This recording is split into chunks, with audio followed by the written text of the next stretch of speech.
En este momento vamos a recibir a nuestro conferencista central de la tarde, el señor Carlos Lomas, con su conferencia magistral El poder de las palabras. Carlos Lomas es catedrático de Lengua Castellana y Literatura en el Instituto número 1 de Educación Secundaria de Gijón. ¿Lo pronuncié bien, Carlos? España. Ha sido asesor de formación continua del profesorado, es director de signos y codirector de textos de didáctica de la lengua y de la literatura. Es autor, entre otros libros, de Cómo enseñar a hacer cosas con las palabras, El espectáculo del deseo, Érase una vez la escuela, El otoño del patriarcado y El poder de las palabras, que hoy han recibido todos ustedes como valioso material de lectura para el programa. Bienvenido, señor Carlos Lomas. Recibámoslo con un fuerte aplauso, por favor.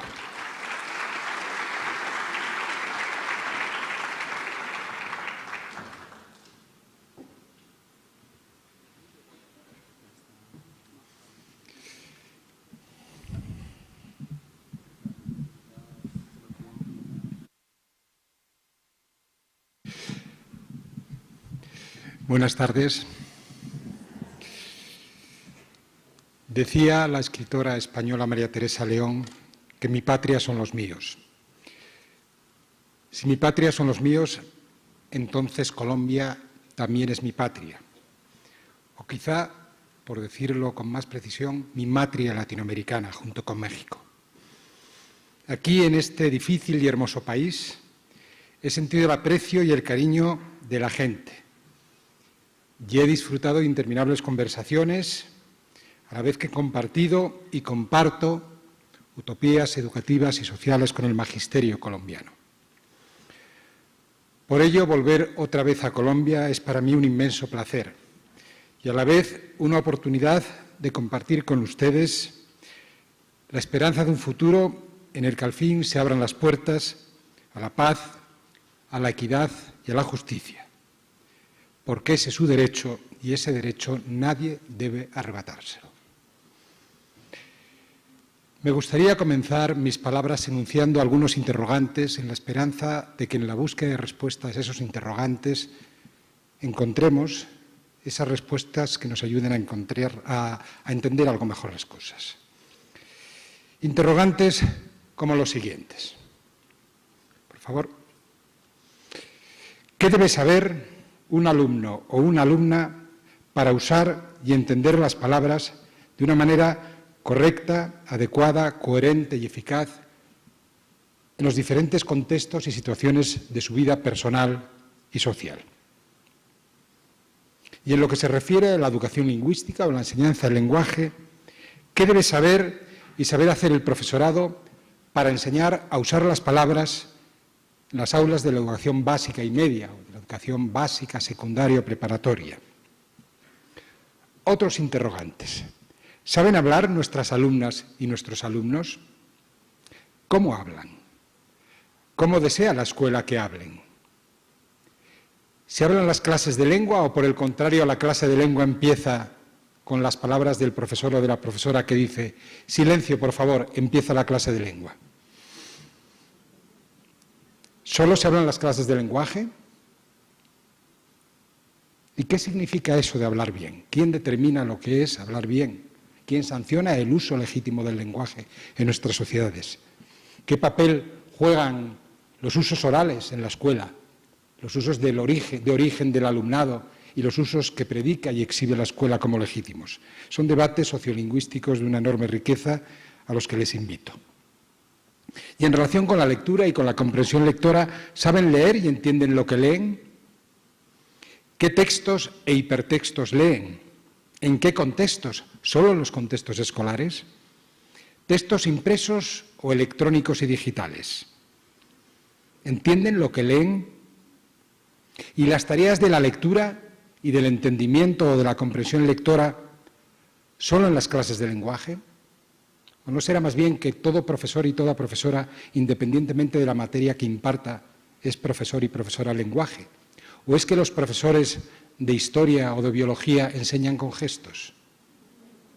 ¿Cuántas veces hemos constatado que las dificultades en la resolución de un problema matemático de un muchacho no tienen que ver con su competencia matemática, sino con el modo en que están enunciados los problemas matemáticos en términos lingüísticos. No entienden lo que se les piden y, por tanto, no lo resuelven con acierto. Pero no es un problema de competencia matemática, es un problema de incompetencia comunicativa de quien escribe los problemas matemáticos en algunos libros de texto.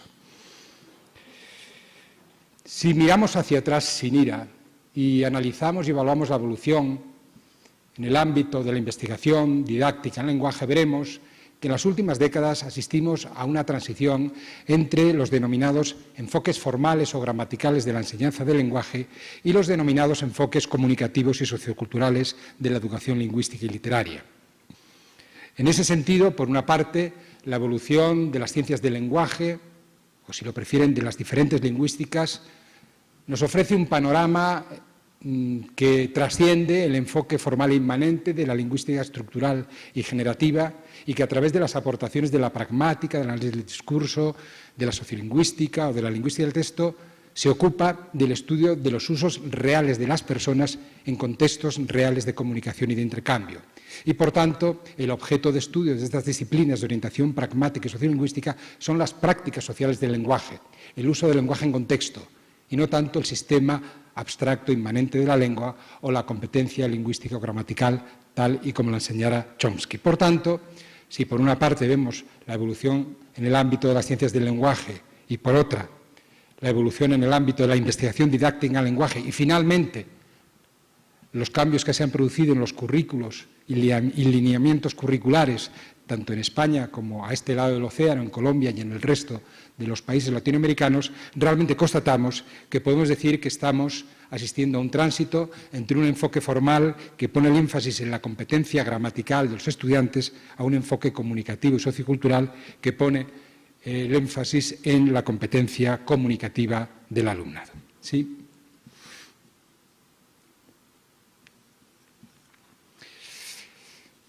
Mientras que en los modelos formales de enseñanza del lenguaje que yo he vivido como alumno y quizá muchas de las personas que estén aquí también, el objetivo esencial era que el alumno adquiriera un cierto conocimiento gramatical de la lengua y un cierto respeto devoto de la normativa de cada lengua. De un tiempo a esta parte, en las últimas décadas, en Colombia desde el año 84 del siglo pasado y en el resto de Latinoamérica y en España a partir de la década de los 90, ustedes fueron pioneros en este sentido, vemos cómo se concibe que el objetivo esencial de la educación lingüística y literaria, de la enseñanza del lenguaje y de la literatura, es el del fomento de las competencias comunicativas y, por tanto, de las destrezas lingüísticas y discursivas de las alumnas y de los alumnos. No se trata tan solo de adquirir un cierto saber sobre las palabras, sino que se trata también y sobre todo de adquirir un saber hacer cosas con las palabras. En este sentido, conviene asomarse al concepto de competencia lingüística o gramatical tal como la entendiera Noam Chomsky.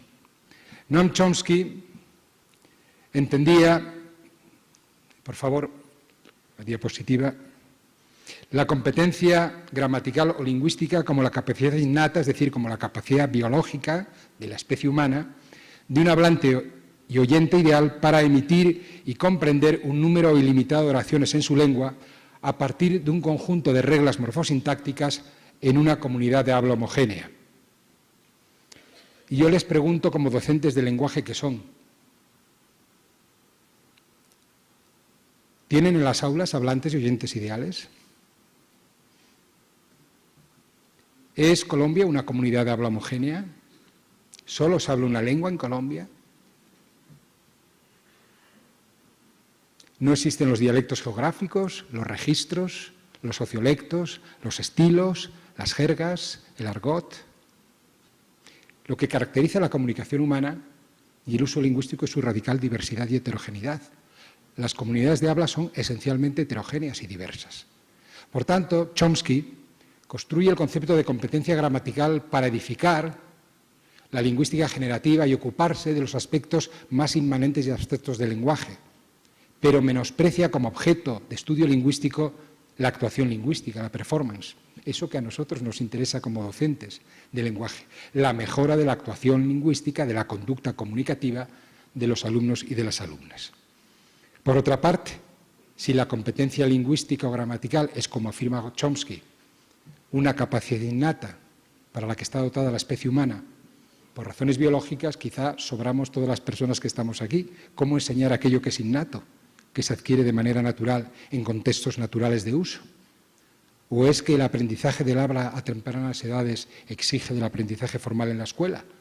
¿Los niños aprenden a hablar en la escuela o hablan con sus mamás, con sus papás, con sus vecinos y vecinas? Por tanto, el concepto de competencia lingüística o gramatical, tal como lo entiende Chomsky, es enormemente productivo para la construcción de una lingüística generativa, tan productiva en ámbitos como la psicolingüística o la sintaxis.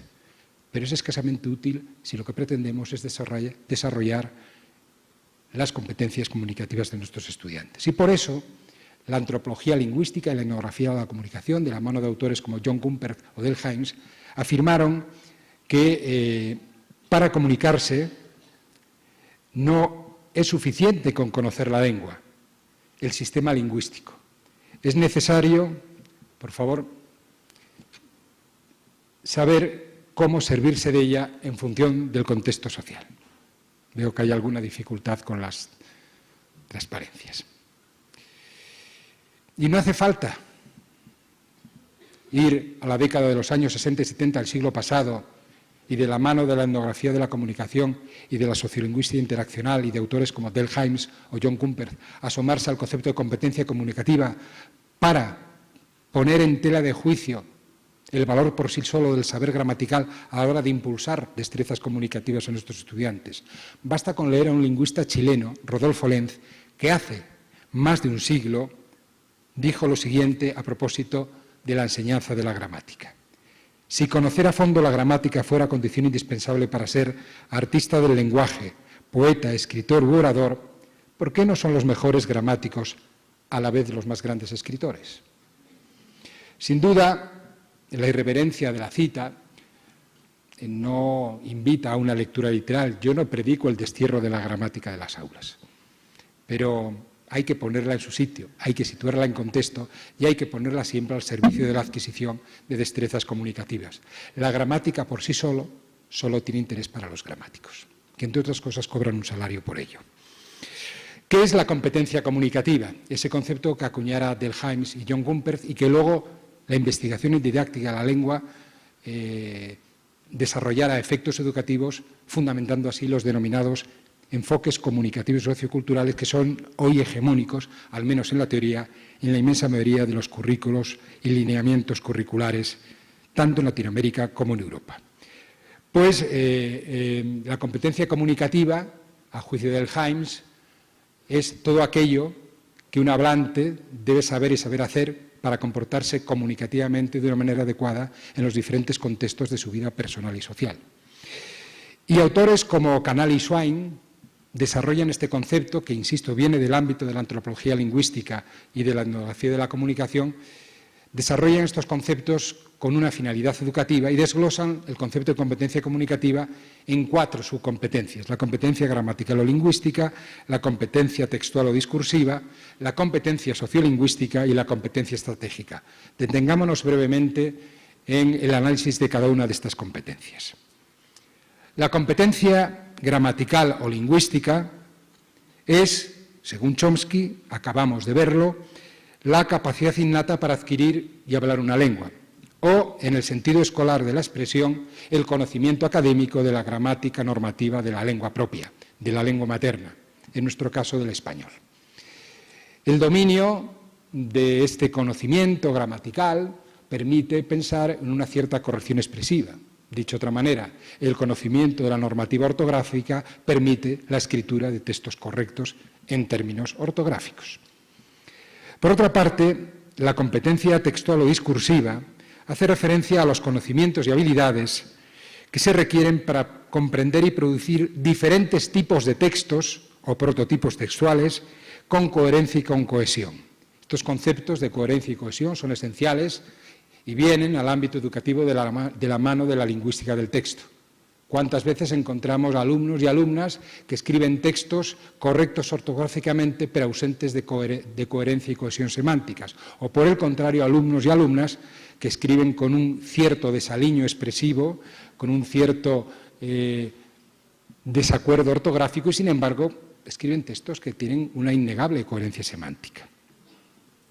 La competencia estratégica hace referencia a los conocimientos y habilidades que se utilizan habitualmente para evitar los conflictos, los malentendidos o los problemas comunicativos, así como un insuficiente conocimiento del código de una lengua extranjera. Son esas estrategias verbales y no verbales que ponemos en juego para ser eficaces en la comunicación, para conseguir nuestros propósitos educativos, para que nuestras intenciones comunicativas se traduzcan en actos en los destinatarios y destinatarias de nuestros mensajes. La competencia sociolingüística o sociocultural hace referencia al conocimiento de las normas socioculturales que condicionan y determinan la conducta comunicativa de las personas en los diferentes ámbitos del uso lingüístico. Remite especialmente a la adecuación del mensaje al contexto y situación de comunicación, al uso del registro adecuado y apropiado en cada contexto comunicativo. Obviamente, en un contexto académico como este, se presupone que yo debo hacer un uso formal del lenguaje, debo usar con precisión los términos específicos de la lingüística o de la didáctica del lenguaje y no puedo usar o abusar de un lenguaje coloquial y familiar, porque no se dan las circunstancias de finalidades, de intención y de auditorio de un contexto coloquial y familiar. Sin embargo, si en un contexto más íntimo o tomando unos tragos esta tarde en una cantina de Bogotá hablara como les hablo ahora, realmente mi conducta sería profundamente inadecuada porque en ese momento se sobreentiende que el uso del lenguaje que debo hacer debe ser coloquial, familiar y no necesariamente correcto. Muchas veces lo apropiado es ser incorrecto. ¿Ustedes se imaginan en una situación íntima de tipo amoroso siendo estrictamente correctos y normativos? Aparte de los aspectos no verbales que tienen que ver con la entonación y con el jadeo, entiendan que el modo en que los amantes en pleno furor apasionado se comunican no son en términos de corrección académica ni de normativa. Seguramente son conductas enormemente apropiadas a las intenciones del intercambio comunicativo, y aquí lo de intercambio es en sentido explícito, pero no necesariamente con el diccionario de la Real Academia en la cabecera de la cama. Estas son las 4 subcompetencias que autores como Canali y Swain determinan como integrantes del concepto global de competencia comunicativa que resume el objetivo esencial de la enseñanza del lenguaje en las aulas de la educación básica y media. Sin embargo, algunas personas hemos creído que a efectos educativos conviene subrayar otras 2 competencias especialmente relevantes en el salón de clase de lenguaje y de literatura. Una de ellas es la competencia literaria, entendida esta como un conjunto de conocimientos, de destrezas, de actitudes y de hábitos lectores que favorecen el uso y el disfrute de los textos literarios.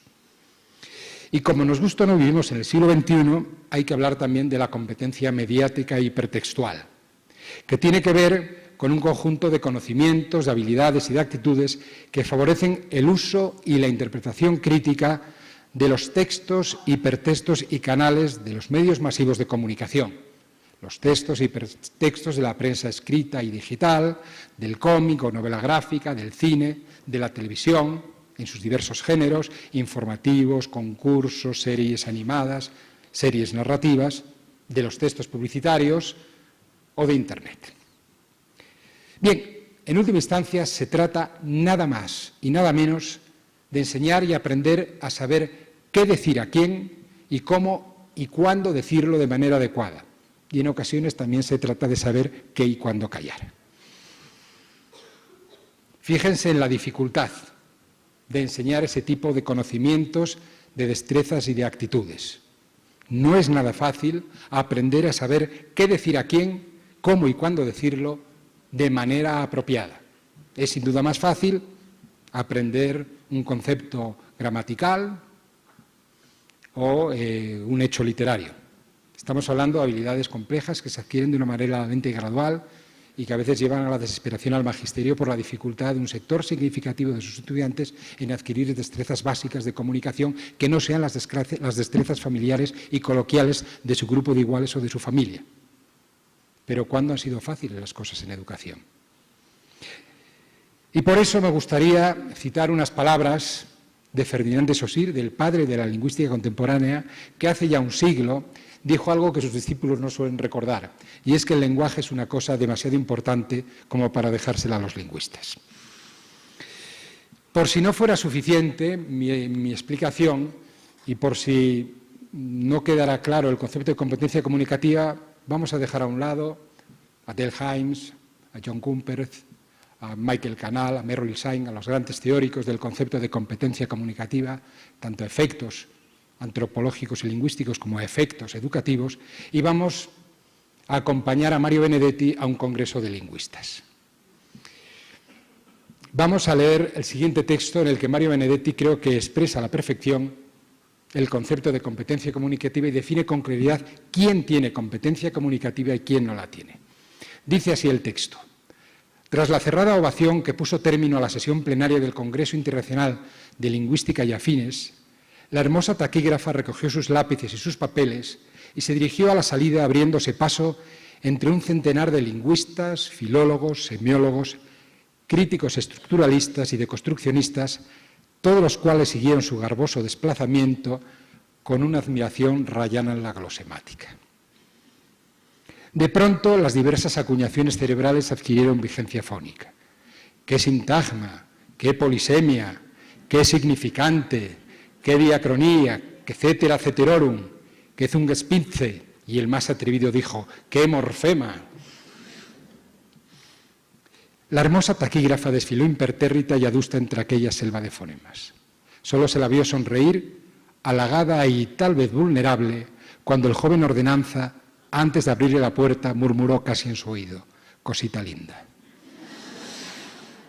Y la pregunta es: ¿quién tenía competencia comunicativa en el Congreso de Lingüística? Y es que las palabras importan.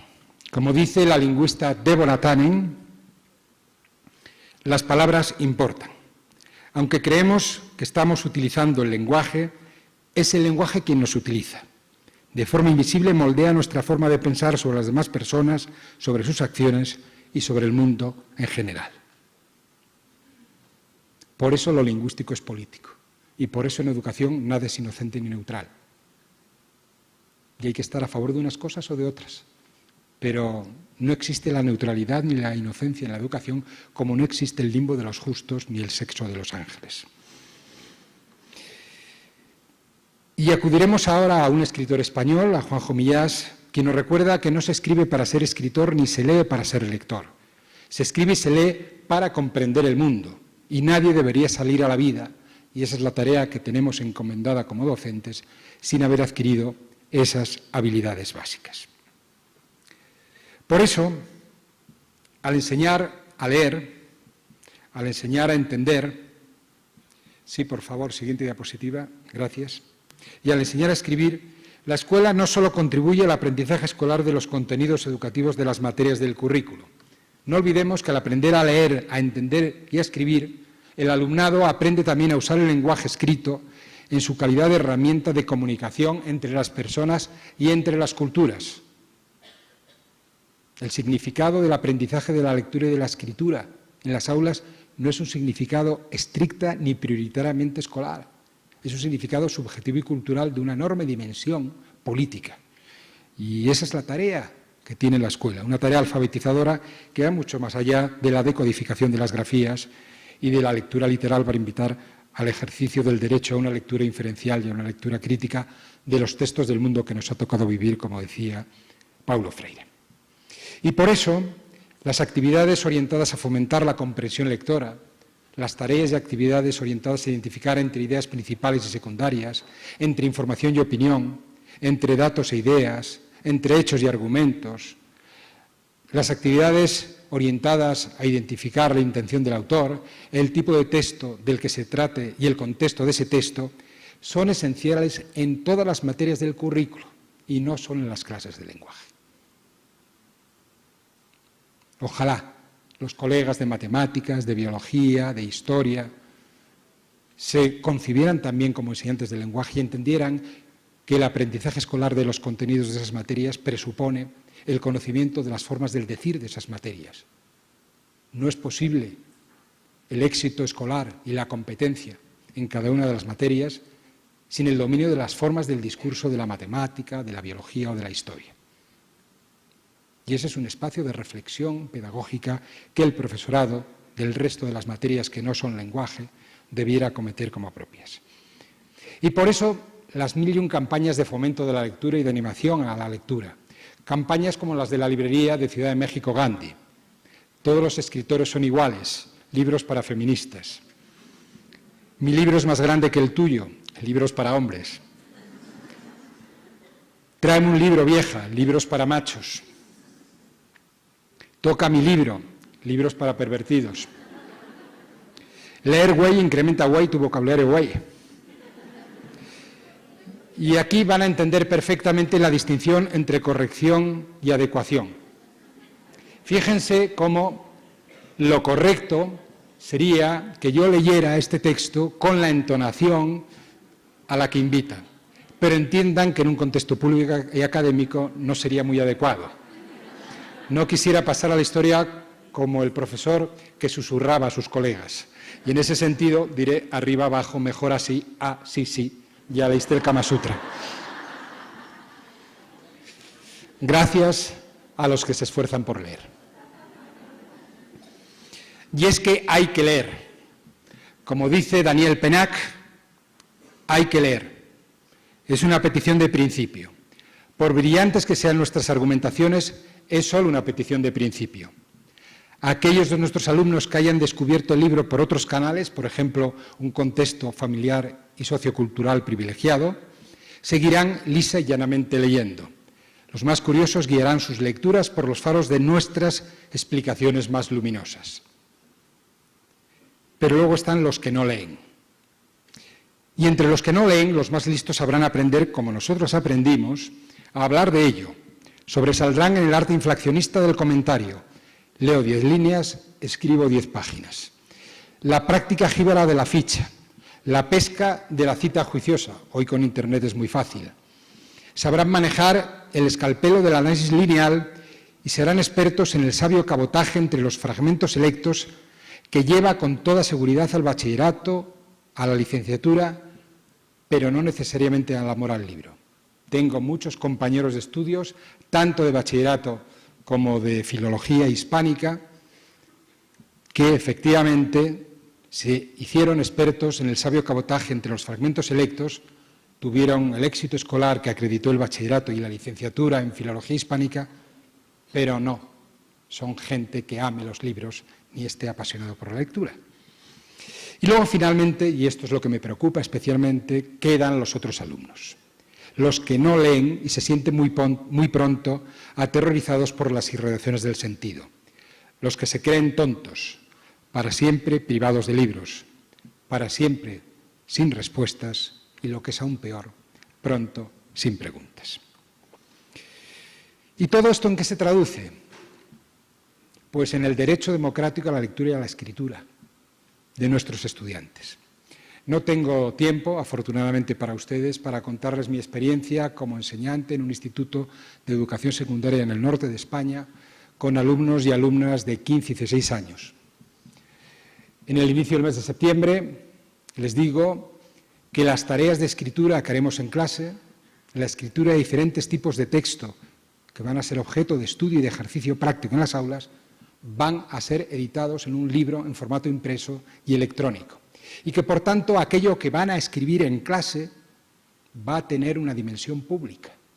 Que el significado de su escritura escolar no es solo un significado académico orientado a la calificación por mi parte de sus aprendizajes, sino que el significado último de sus tareas de escritura en el aula es escribir para ser leídos y leídas, dentro y fuera de las aulas. Y les invito en consecuencia a formar parte de una comunidad de lectores y de escritores a la que tienen derecho a pertenecer.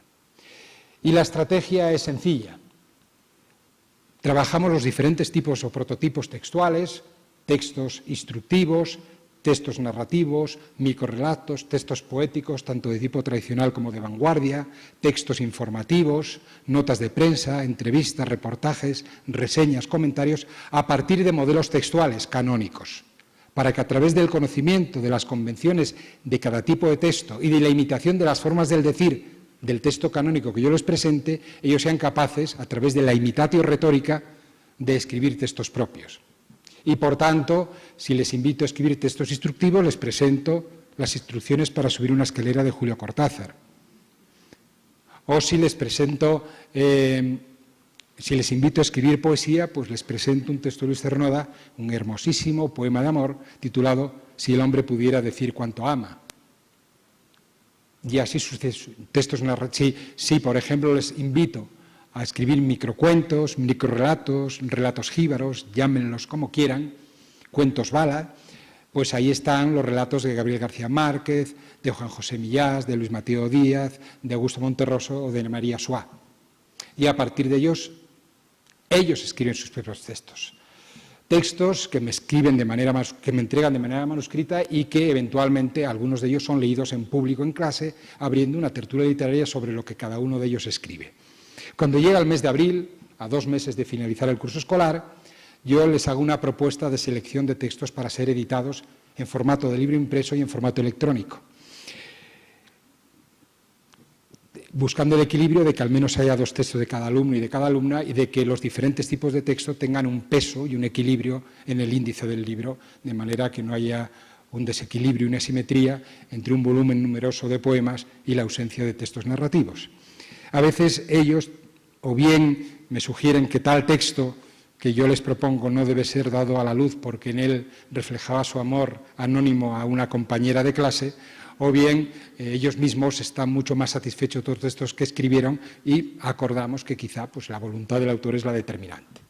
Me los envían por correo electrónico, yo efectúo, no lo niego, la oportuna corrección ortográfica y diseño un formato de libro con diferentes ilustraciones que luego es objeto de impresión, de difusión entre familias, entre colegas, de presentación a la prensa, que es convocada y acude para promocionar el libro, y que luego se exhibe de manera indiscriminada a través de webs, blogs y redes sociales. Para colmo de colmos, estando en mi casa el profesor Fabio Jurado, yo le entregué un ejemplar de la edición española del libro y rápidamente persuadió a Santillana de la oportunidad de una edición colombiana en coedición con la Red para la Formación Docente en Lenguaje de Colombia. Y esa es la portada del libro, una portada ilustrada, por cierto, por un poema visual de un alumno paraguayo, de Byron, que estaba pues, feliz de ser el autor de la portada de una edición de Santillana en Colombia. Además, tuvo que firmar una autorización cediendo sus derechos intelectuales a la edición colombiana. El que estaba catalogado como un fracasado escolar, de repente se convirtió en el rey del mambo. Bien, estos son algunos de mis alumnos y alumnas, que son la generación del 98, porque 1898 dio a la luz autores como Antonio Machado o Miguel de Unamuno, pero la generación de 1998 dio autores como Adriana, Andrea, José, Juan o Filiberto. Y bien, ¿cuál es nuestra tarea? Pues quizá el humorista español Forges, que falleció hace unos días, lo refleja a la perfección en esta viñeta. Tenemos a 2 personas encerrados en una celda, en la cárcel, uno con una lágrima, mirando con nostalgia la libertad que se entreabre en la ventana y tras las rejas, y el que está sentado le dice, ¿y de qué te acusan? Y responde, de proselecta. Dice, ¿y eso qué es? Pues intentar que la gente lea. Dice, jo, macho, se te ha caído el pelo. Por lo menos, cadena perpetua. Entremos en el mundo de las ficciones y en el mundo de la literatura. ¿Qué hacer con la literatura en la escuela? ¿Cómo educar en el aprecio y en el disfrute de la lectura y de la escritura literarias en el contexto de una sociedad como la actual, sometida a la fascinación de otras ficciones y de otros relatos, como los televisivos, que inundan la ventana electrónica del televisor y el diluvio de información de Internet en el que a menudo nos ahogamos? Yo voy a limitarme a enunciar unas orientaciones en la esperanza de que les sean útiles y también en la esperanza de que las compartan conmigo. En concreto, 6 orientaciones. La primera, hay que favorecer en las aulas la experiencia de la comunicación literaria, ya que los alumnos y las alumnas solo avanzarán en su competencia literaria en la medida en que entiendan que los textos literarios son un modo de expresión, entre otros posibles, en la vida de las personas. Es necesario, como les dije, que se sientan parte integrante por derecho propio de una comunidad de lectores y de escritores que concibe la literatura no solo como un contenido académico que se enseña y se imparte en el salón de clase, en las escuelas, en los institutos y en los planteles, sino también y sobre todo como un tipo específico de comunicación entre las personas y como una cultura compartida entre una comunidad lectora de letra heridos. En segundo lugar, me parece que no tiene sentido enfrentar en los inicios de la educación literaria del alumnado a textos con formas lingüísticas de una especial dificultad, como si esa dificultad le confiriera una mayor calidad o cualidad estética al texto. Es decir, en la selección de los textos literarios es esencial elegir los textos en función de sus dificultades de interpretación, evitando someterse a los criterios académicos de un canon escolar tan deudor del canon académico de la historiografía literaria. En tercer lugar, yo creo que conviene organizar en las aulas actividades diferentes en torno a los textos, desde la lectura individual a la lectura colectiva, del análisis personal a la interpretación colectiva de los textos, de la escritura personal de intención literaria a la elaboración colectiva de esos textos, y tener siempre en cuenta, no para someterse absolutamente a ello, pero tener siempre en cuenta la diversidad de gustos, expectativas y competencias lectoras de cada alumna y de cada alumno. ¿Qué es eso de lecturas obligatorias y comunes para todos y para todas, sin entender la diversidad de expectativas, de gustos y de intereses de cada alumno y de cada alumna? Les pondré un ejemplo gastronómico. Cuando ustedes van a almorzar, pueden optar entre comer con arreglo a una interminable carta de sabrosos platillos o someterse a la tiranía del corrientazo. Si hacen lo segundo, generalmente es por razones económicas, pero si pudieran, qué duda cabe, que qué rico es poder elegir entre una carta amplia de platillos que tienen en cuenta nuestros gustos, si nos gusta el pescado, la carne, si somos vegetarianos o veganos, si digerimos bien las grasas o, por el contrario, tenemos dificultades con la lactosa. Y en función de nuestra apetencia y de nuestras características, elegimos uno u otro platillo. Pues bien, con demasiada frecuencia en educación asistimos a la tiranía del corrientazo. La misma lectura para todos, independientemente de quiénes sean, cómo sean, cuánto sepan, qué expectativas tengan, qué aptitudes y qué competencias. En mi caso, como docente, era muy fácil.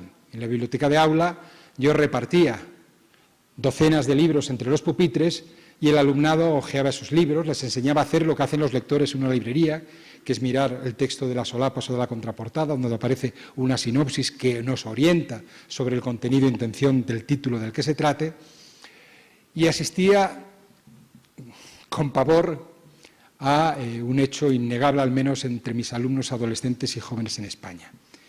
Y es que, pese a uno en tantas facetas de la vida ha afirmado lo contrario, para mis alumnos el tamaño importa. El tamaño del libro, obviamente. No sé en qué están ustedes pensando. No se me distraigan, por favor. Una vez que yo intento convencerles que entiendo razonable que no quieran enfrentarse a un texto de 800 páginas, pero la diferencia entre un texto de 300 o 200 a veces tiene que ver con el cuerpo de letra o con la compaginación de la página, y además yo les digo, ¿preferís ver una película aburrida de 90 minutos o una película divertida de 2 horas? Pues el tamaño no siempre importa, y en literatura tampoco. Bueno, a veces tengo éxito en esta educación sentimental y sexual de mis alumnos, y a veces no. Pero lo cierto es que ellos van tomando opciones. Y en función del tamaño, en función de la temática, en función del género, eligen provisionalmente un libro como lectura del trimestre. Yo les doy un plazo de 10 días, en el cual tienen derecho a arrepentirse. tienen derecho a no leer. Tienen derecho a evitarse el suplicio de leer por el deber académico de leer y no por el placer de disfrutar con la lectura. De manera que algunos de ellos en ese plazo me dicen, profe, no me gusta, no me prende, no me late, voy a cambiarlo. Y lo cambia.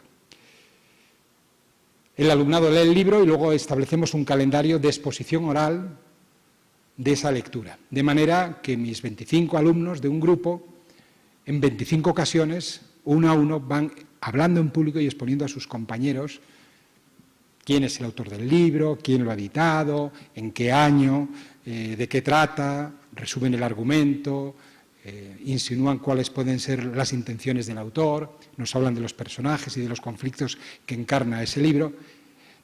También hacen alguna alusión al estilo, a la dificultad o no, del vocabulario, de la técnica narrativa y finalmente dan su opinión personal y recomiendan o no la lectura de ese libro. Obviamente es una exposición oral en público que es guiada por un guión que yo les propongo y con una, digamos, limitación del tiempo, que yo hago 10 minutos. Cuando yo les propongo 10 minutos les parece un tiempo interminable. Luego no hay quien les haga callar. Y ocupan 20 y 25 minutos, especialmente cuando resumen el argumento por las dificultades que tienen para resumir. Entonces lo cuentan con todo detalle como si cada libro fuera un culebrón. Y sus compañeros escuchan con atención, tienen una hoja de observación de la exposición oral formal en público y luego hacen preguntas o observaciones sobre el ritmo, sobre la prosodia, sobre el uso del léxico, sobre las muletillas. Bueno, generalmente son muy benévolos unos con otros porque todos van a pasar por el triste purgatorio de hablar en público y van a ser objeto de evaluación y por tanto ese puede ser un magnífico lugar para ajustar cuentas. Entonces hay un pacto implícito entre todos ellos que es que vamos a tratarnos bien y vamos a decir que qué gusto lo que has contado para que tú me digas a mí qué rico lo que me contaste. Bien, en la selección escolar de los textos literarios conviene tener en cuenta la utilidad de aquellos textos de la literatura que pueden resultar más cercanos a la vida cotidiana de los alumnos y de las alumnas. ¿Por qué? Pues porque abordan temas y argumentos con los que el alumnado puede identificarse, porque están en el horizonte de expectativas, de experiencias, de conductas y de vivencias de esos alumnos adolescentes y jóvenes que acuden a mis aulas de lunes a viernes. Temas como el amor y la amistad entre adolescentes y jóvenes, como la tensión moral entre el bien y el mal, el miedo, la aventura, la vida cotidiana en las escuelas y los institutos, el erotismo, el amor romántico, etcétera, etcétera. Una quinta orientación. La educación literaria debe tener en cuenta otras formas expresivas con las que la literatura guarda una innegable semejanza en cuanto a sus estrategias textuales y a sus efectos éticos y estéticos. Estos otros modos de expresión, estas otras literaturas, entre las que se encuentran las literaturas o los textos de la canción popular, del cómic, del cine, de la televisión y de la publicidad, así como la literatura digital y de la narrativa transmedia, comparten con la ficción literaria maneras de evocar mundos posibles.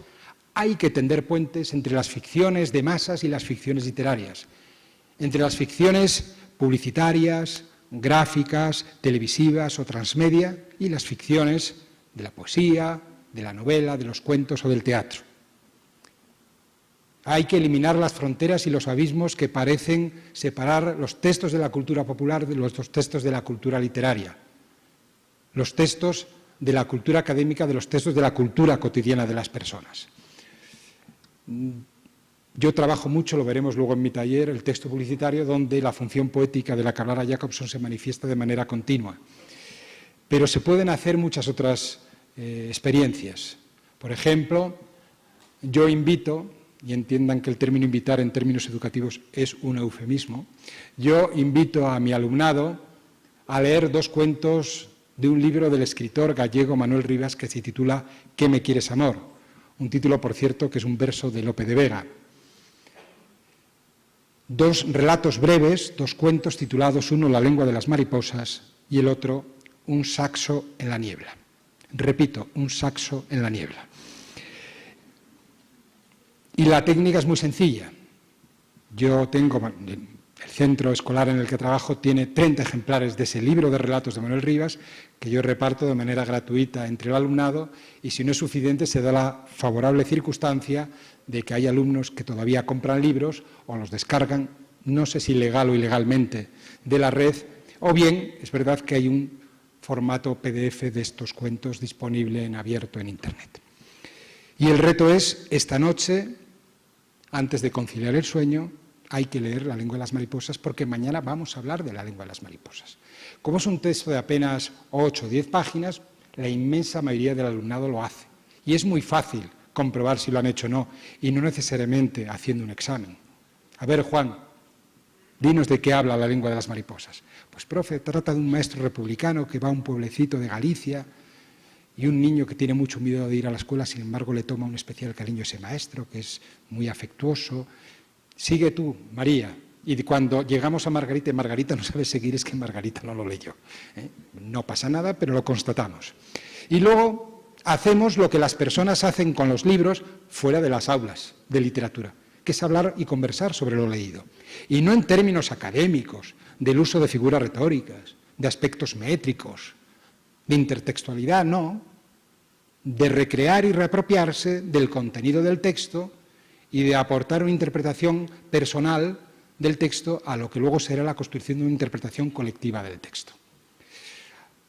Esa misma noche leen Un saxo en la niebla y al día siguiente hacemos lo mismo. Por cierto, con respecto a este relato, si lo tienen a mano o tienen curiosidad por leerlo, les advierto que en mi alumnado, bueno, algunos alumnos me enseñaron a interpretar el final del texto de una manera que yo, doctor en literatura, no había pensado y que es perfectamente posible porque está contenido en el texto. Por tanto, no es cierto que los profesores solo enseñen y los alumnos solo aprendan. Algunos profesores tenemos la fortuna y la suerte de aprender de nuestros alumnos. Una vez que hemos trabajado a fondo en términos de conversación literaria sobre lo leído y una vez que tenemos un conocimiento compartido, a la vez que una interpretación colectiva de esos textos, vemos la película. Una hermosa película de José Luis Cuerda del año 1998-99 que está disponible en abierto en YouTube y que pueden ver, La lengua de las mariposas, en la que se entrecruzan estos dos relatos. El guionista de La lengua de las mariposas, Rafael Azcona, utiliza estos dos textos, los entrecruza y crea una urdimbre con la cual escribe el guión literario de la película. Una película que básicamente nos narra, insisto, la historia de un maestro republicano que ya en los días previos a su jubilación va a una aldea, a un pueblecito pequeño de Galicia, en la España de 1936, en los meses inmediatamente anteriores a la Guerra Civil Española. Él es un maestro republicano, de aquella república que tanto ilusionó a tanta gente y que fue cercenada por un golpe fascista del general Franco. Y ahí se ven los idearios liberales y republicanos de la institución libre de enseñanza, pedagogías innovadoras y progresistas, el afecto y el cariño del maestro a sus alumnos y el recíproco cariño y aprecio del alumnado hacia ese maestro y otras cosas. El final, como la vida misma, es bastante triste, pero aún así les invito a que sin falta, si no la conocen, vean en su computadora La lengua de las mariposas, tejida a partir de estos dos relatos. Yo llevo a mis estudiantes al salón de actos del centro escolar en el que trabajo, que es, sin ser tan excelso y solemne con bastante digno. Apagamos las luces, nos sentamos y disfrutamos de la proyección de la película. Una vez enciendo las luces y veo algunas lágrimas en el rostro de mis estudiantes, al día siguiente hablamos sobre lo visto a partir de lo leído. Y ahí me encuentro con sorpresa y con alegría cómo mis estudiantes prefieren el texto escrito al texto cinematográfico. La película les gusta porque es una hermosa película, pero no se arrepienten de haber leído previamente el texto, porque ellos son los autores de la película que se hicieron cuando leyeron el texto. Y, por tanto, en alguna medida, sus expectativas al ver cómo otra persona refleja esos textos en imágenes, se queda relativamente defraudada y me dicen, profe, es que falta esto, es que esto no es como yo me lo imaginé, es que esto que está en la película no está en el libro. Y se vuelven de una ortodoxia literaria preocupante. Los cruces intertextuales entre los eslóganes publicitarios y los versos de la poesía. los ecos de la literatura en las series animadas como Los Simpson o Juegos de Tronos o El Señor de los Anillos o Breaking Bad o The Wire. Son formas de trabajar que ponen en contacto las formas de la ficción popular y de la cultura de masas con las formas de la ficción literaria. Y que invita al alumnado a que entienda que la literatura no es eso tan raro que se hace en las aulas de lenguaje, sino ese tipo de texto que comparte con otros textos que tanto les gustan modos de decir y de hacer mundos posibles. Bien, una última orientación para ir ya concluyendo, y es que la educación literaria debe combinar las actividades de recepción de los textos literarios, es decir, las actividades de lectura, de análisis e interpretación de esos textos, con las actividades de creación de escritos de intención literaria. Y en este sentido, los talleres de escritura literaria, los talleres de escritura creativa, los talleres literarios constituyen, en mi opinión, una estrategia aconsejable y utilísima. Escribir en el aula a la manera de